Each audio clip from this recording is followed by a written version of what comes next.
How's it going, everyone? It is Andre Williams, and today we're going to be talking about SNDL Sundial Growers. So I want you guys to know and be aware of what you need to look forward to in regards to price action coming next week. Of course, I am not a psychic, but being aware in regards to what the support levels are and what the resistance levels are, especially if we're looking forward to seeing some serious movement, we need to know these things. So I'm going to be putting in a technical analysis portion in this video, and I'm also going to be giving you guys an update in regards to institutional ownership and also as well as short interest. I feel this is very, very important, and for anyone who may be swinging SNDL, you really do need to know where those support levels are and how far this stock could possibly pull back. So that's why I wanted to do this video on Sunday, so let's get into it. So we're going to be doing a technical analysis for SNDL Sundial Growers. So if we take a look what happened on Friday, we can see that we ended up having a high of the day right over here at $1.24,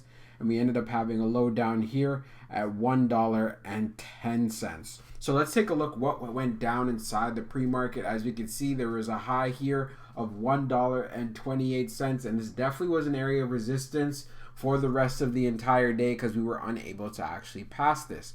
But one area that we need to take a look at next is how it's been going in regards to how it opened up. So if we take a look at how it opened up, we definitely got down to this level here where we saw we had some support here at $1.16. That area ended up breaking. We got down to $1.13, and as it progressed throughout the day into the afternoon around $2.20, we got down here to $1.10. One of the things that we love seeing is how well it actually bounced off that support. Even if we open up the chart, we can see this was definitely an area of support from the Thursday as well, and it did a great job bouncing up. So one of the things that we want to take a look at as we open it back out is seeing what happened. So it ended up running right into the after hours, and you could definitely see we have a resistance area here right at this $1.14.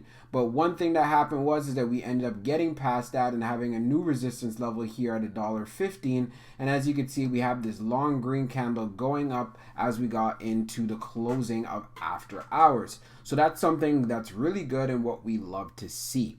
So now what I wanted to kind of show you guys very quickly is a 3-month, 1-day chart. And if we take a look at this very quickly, you want to keep an eye on the support levels, what the resistance levels are, and how well we're actually staying on trend, right? So as you can see, as we go on further, we look at most recently, we did end up breaking this trend line that I love using for positions, which you guys know is a 21-day EMA.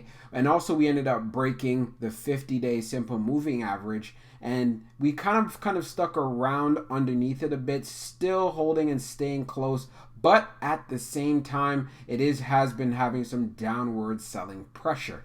So we could see here we ended up testing lows all the way down here to $1.07, which we did a great job rebounding from. So what I really want to see from SNDL for this week, at this current rate where we're at $1.13, I want to see some move to the upside. I want to see us getting back into that $1.20 area. I think that is crucial for SNDL, especially since we know there's a lot of things going on with the company and there's a lot of things in regards for shareholders that are looking forward to. So I would definitely want to see us come back to reclaiming that 50-day at $1.28 come next week.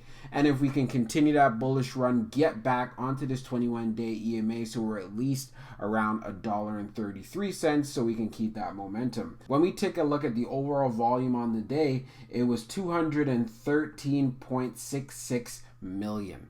So again, there's still a lot of demand, a lot of shares being traded with SNDL. So I'm definitely looking forward to seeing a move to the upside sometime next week. If this particular area breaks, especially if we consistently break this $1.10 support, $1.08 support, the next support area to look out for will definitely be here at that $1 range, and we'd have to hold down that $1. If that $1 range ends up breaking, then the next level we could see as far as downward pressure can get down to around 81 cents, or we can end up just kind of sitting, or maybe might be able to bounce right off the 100-day. So let's see what happens tomorrow, and then we can have our plan going forward from there. All right, so we're now on fintel.io for SNDL Sundial Growers. We want to take a look at the institutional ownership. What are the big funds actually up to? Are they showing any interest in this stock? So as we know already, green rows indicate new positions and red rows indicate closed positions. So we can see that there's quite a few closed positions, but not that many. And we're going to be taking a look at March in particular. So if we look at March 1st going forward, we could see there's been more new positions that have been open compared to closed positions, as you can see right here. So just seeing this overall in general just shows that there is some institutional interest for SNDL. We could also see this as of late, looking at March the 26th. So that's to kind of just give you guys a little rough idea of what the institutions are doing. And now let's take a look at the short interest for SNDL. And if we take a look at the short volume ratio, it is around 18%. As far as short shares availability, we have about 10 million. And as far as the short borrow fee rate, it is about 1.11%. So if we take a look about what's been happening, we can see we ended up seeing highs right over here at March the 23rd at 31.33, and it's definitely has gone down quite a bit since then, as you can see where it is currently at 18.39.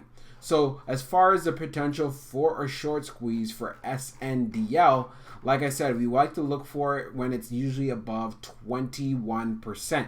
So are we going to be getting that? Unless there's extreme buying pressure, and then we have more of the bears coming in saying, well, you know what, it shouldn't be at this price, then we'll notice the short volume ratio go up. But for now, currently where the price is at, the bears are just kind of relaxing. They're still shorting it, of course, but at the same time, they're not going in as heavy. But as the price rises, I could definitely see them going in heavy. So for my final thoughts for SNDL Sundial Growers, we took a look at the institutional ownership, and we also took a look at the short interest. So when we took a look at the short interest, it definitely doesn't have that short squeeze potential like it had before previously. But one of the things to be aware of, if we start seeing some price action towards the upside for SNDL, this will naturally increase because there's a lot of people that don't believe that SNDL should be over $1. That's the first thing. And then now for the second thing, the fact that we still have institutions that are actually interested and so forth, that's something that has a bit of significance. And for anyone who is a shareholder,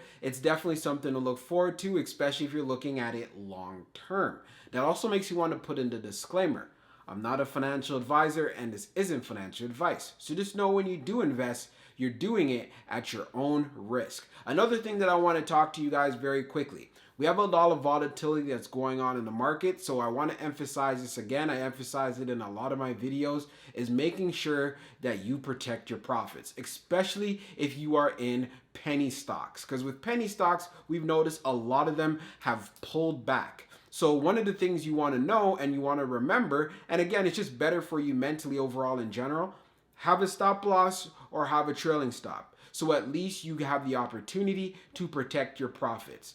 What's the point in having the stock pull all the way back, you lose all your profits, and then you're all stressed out and you're bothered saying, now I gotta wait another month or another 2 months or however long you might have to, right? No one wants to go through that. It is not a great feeling, especially when your money's kind of in a stock and you can't really move it because you don't want to sell at a loss. So one of the things to do that is to go about protecting your profits. That is so key. Now, one thing that I want to say, if you're a long-term investor, of course, this is going to be different. You should be able to stomach all of the volatility that is happening right now in front of you. So if you have a certain stock that you have and you know you're going to be holding it for 2 to 5 years, maybe even 10 years, everything what I'm talking about and what's going down in the market right now should be of no concern to you. And that's what I really want to hammer home, and I want you guys to actually realize this. If you go into a stock and you don't have a lot of conviction or you don't have a lot of confidence in it, or if you do not have the KLTs, I used to talk about this a lot previously on the channel earlier, and I'm going to say it again. What does the KLTs mean? You got to be able to know, like, and trust the company that you are investing in. Unless you're going to be trading or you're doing some short-term trades, none of that really matters because you're going off of price action. But for anyone who's going long, you need to have these factors checked off. So once all of these things are checked off, then everything as far as volatility will be of no concern.